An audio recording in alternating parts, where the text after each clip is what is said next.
সাত রামনগর বিধানসভা কেন্দ্রের মাধ্যমিক উচ্চ মাধ্যমিকে ভালো ফলাফলকারী ছাত্রছাত্রীদের সংবর্ধনা প্রদান করা হয়। রবিবার দিন এই উপলক্ষে আগরতলা বিজয় কুমার স্কুলে আয়োজিত অনুষ্ঠানে ত্রিপুরার মুখ্যমন্ত্রী প্রফেসর ডক্টর মানিক সাহা এবং এলাকার বিধায়ক তথা আগরতলা পৌর নিগমের মেয়র দীপক মজুমদার সহ অন্যান্যরা উপস্থিত ছিলেন। এদিন উচ্চ মাধ্যমিক এবং মাধ্যমিকের প্রায় 400 জন ছাত্রছাত্রীকে সংবর্ধনা প্রদান করা হয়। অনুষ্ঠানে আলোচনা করতে গিয়ে বর্তমান সরকারের সময়ে রাজ্যের শিক্ষা ব্যবস্থার আমূল উন্নয়নের খতিয়ান তুলে ধরেন রাজ্যের মুখ্যমন্ত্রী প্রফেসর ডক্টর মানিক সাহা। তিনি উল্লেখ করেন, এক সময়ে রাজ্যের ছেলে মেয়েদের অভিভাবকরা চিন্তা করতেন যে তাদের কোথায় ভর্তি করাবেন।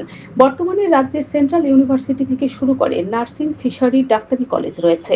শিক্ষা ব্যবস্থার পাশাপাশি তিনি রাজ্যের অর্থনৈতিক উন্নয়নের কথা ব্যক্ত করতে গিয়ে বলেন, জিডিপিতে উত্তর পূর্বাঞ্চলের মধ্যে দ্বিতীয় স্থানে রয়েছে ত্রিপুরা। এছাড়াও বর্তমান সরকারের সময়ে রাজ্যের বিভিন্ন উন্নয়নের দিক দিয়ে বিস্তারিত আলোচনা করেন মুখ্যমন্ত্রী। Bureau report, BTV Tripura news. আমি জানাচ্ছেন সাফল্যের সাথে মাধ্যমিক ও উচ্চ মাধ্যমিক পরীক্ষায় উত্তীর্ণ হয়েছে সাত রামনগর বিধানসভা, তাদের উজ্জ্বল ভবিষ্যৎ আমি কামনা করছি।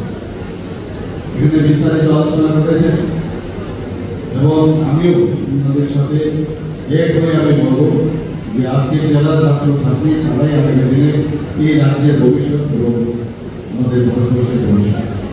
সমাজকে সুন্দর রাখা এবং রাজ্যের উন্নয়নে বা দেশের উন্নয়নে অংশগ্রহণ করা তাদের মেধা।